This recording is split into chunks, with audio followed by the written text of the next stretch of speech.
Sobrang excited kasi medyo matagal-tagal na rin after ng Ikaw Lamang.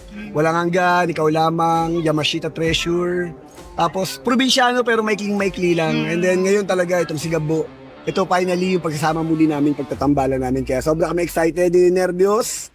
And alam namin yung nervyos na yun ay para pagandahin lalo yung show na maibibigay natin sa lahat ng ating mga kapamilya sa kanilang mga tahanan gabi-gabi. Para sa inaabangang pagbabalik ni Coco Martin sa primetime, makikilala siya bilang si Gabo sa bagong proyekto kung saan makakasama niya si Julia Montes bilang si Sam. Sa unang araw pa lang ng kanilang tapping sa Tondo, Manila, ramdam na agad ang magandang samahan at mataas na enerhiya ng buong production team. Ayon sa eksena, agad nabubuksan ang kwento sa isang matinding aksyon sa loob ng bus kung saan gaganap si Julia bilang isang pulis. Sa gitna ng kaguluhan, mapagkakamalan niyang si Gabo ang pasimuno ng gulo, na magdadala ng tensyon at mabilis na pangyayari sa istorya.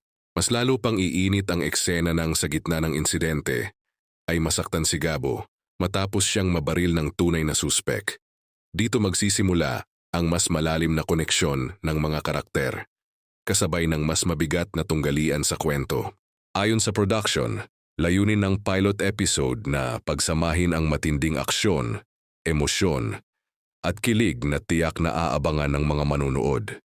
Dagdag pa nila, first dating day pa lamang ng mga karakter ay puno na agad ng tensyon at sorpresa.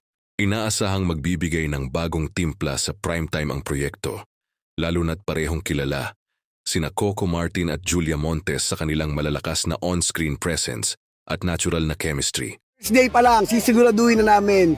Taabang-abang at talagang sisiguraduhin namin na sulit ang matagal yung paghihintay. Kaya magkita-kita po tayo. Thank you!